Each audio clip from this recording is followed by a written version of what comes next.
Hi, it's Scott. ROCKFILE back with another podcast review. Got to talk about the 2015 horror film Baskin.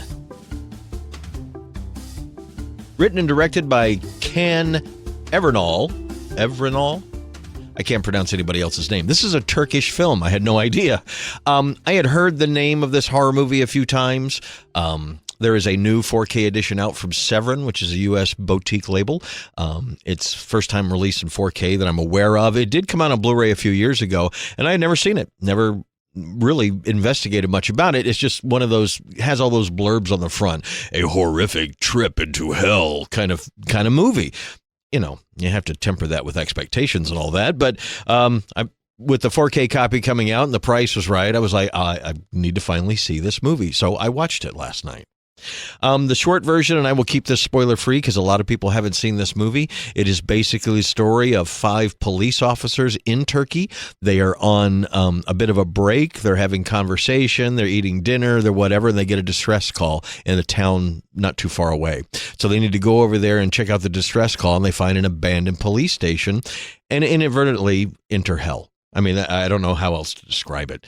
The sequence of events that leads up to this is basically getting to know them. They're 5 very distinct personalities, even in Turkish language with the subtitles on. I was listening in 5.1. By the way, this is a really good looking 4K, considering.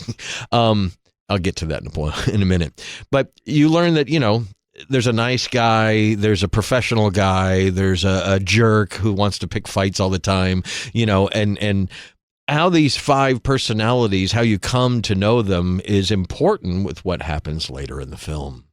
The movie opens with a scene of basically a child's nightmare. And that comes into play later in the film. Then the movie opens. When it opens, there is some figure carrying raw meat across the parking lot to where these cops are having their break.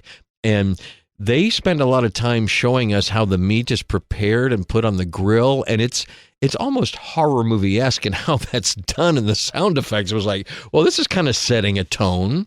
But then nothing horrific happens for quite some time in the film. We learn about the characters. They ride together in a big van. They're on the way to this town. They think they see something. They stop. They get back in the van. They hit something. They have an accident. They get into town. They find people to show them where this distress signal came from. And then they remember the building from when they were children. Some of them, it's been there for a while. And this is all done very realistically, like almost documentary style. You're in their faces, you're in the vehicle, you're in the bar, the restaurant, whatever, and very much into their conversations before things get really crazy. Not going to talk about what happens once they enter the building, but needless to say, at first I thought this was going to be, you know, kind of a torture porn kind of film, that it was just going to be violence for violence sake, but it's not. There are deeper layers going on here, and by the end of the movie, well, I don't want to give any spoilers. It all makes sense to a certain extent of what they're going through and what happens. The director goes very, very far into making these things look real, grounded. Matter of fact, I was noticing through most of the movie, you could have made this movie for not very much money, and they probably didn't spend a whole lot of money on it. It's basically locations and acting with some practical effects. There's no real digital effects or anything like that. And I got to say that practical effects are all very, very realistically done. This movie pushes the envelope on what you would accept in a horror movie. There are certain people who will not and will be totally offended by this. Let me not put this in the same vein with something like When Evil Lurks. When Evil Lurks is one of the best horror movies I've seen ever, but definitely in recent memory. But it's Argentinian, and the violence is pretty brutal. I mean, that movie pushes the envelope.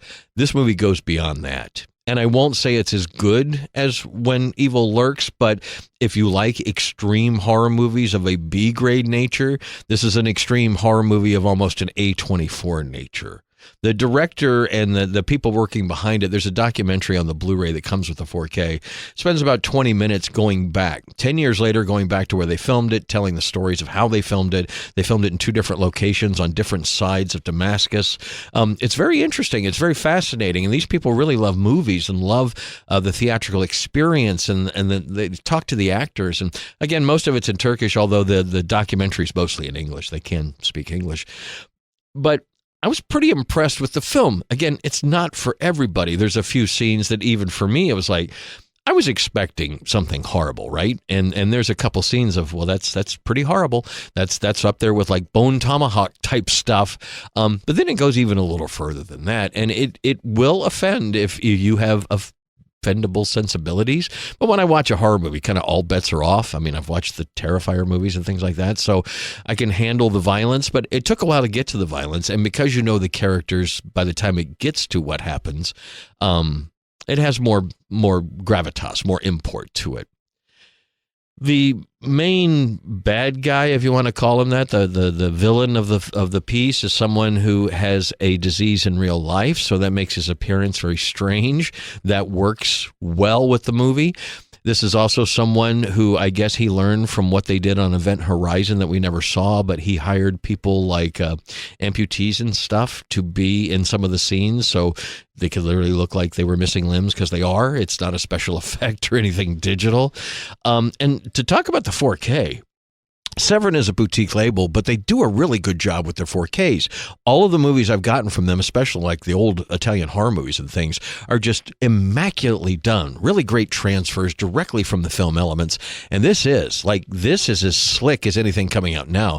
Very smooth, maybe some light grain, but everything from flashing lights on the top of police cars to flashlights. There's a lot of flashlights in this movie. They just have that HDR brightness to them. And putting the Blu-ray in, it's different. The colors aren't as saturated. They're not as strong.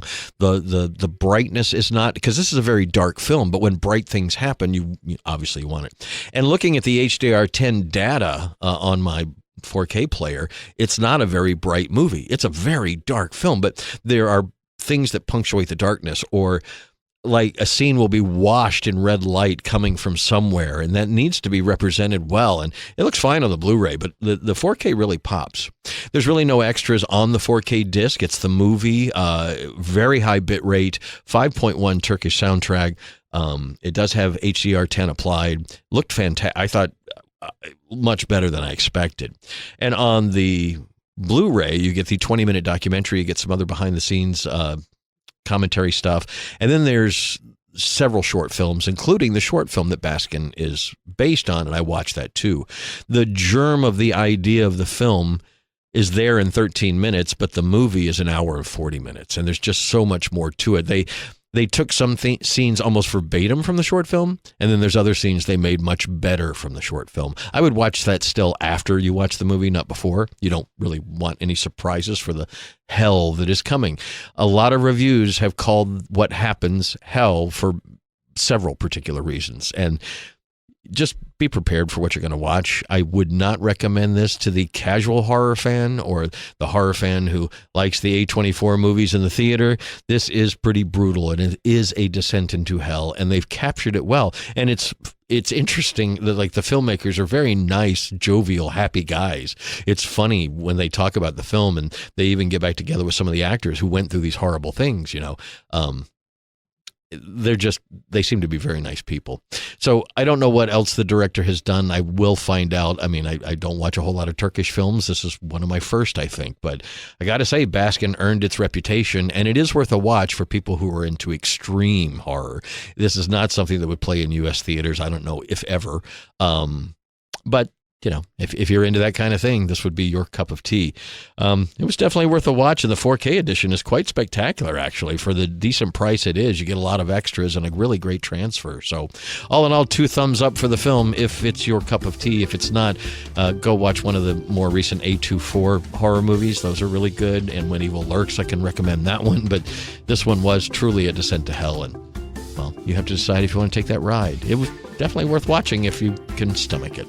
Scott, I'm ROCKFILE. More Halloween podcasts are on the way. Thank you for listening, and please like, share, and subscribe. Have a spectacular day.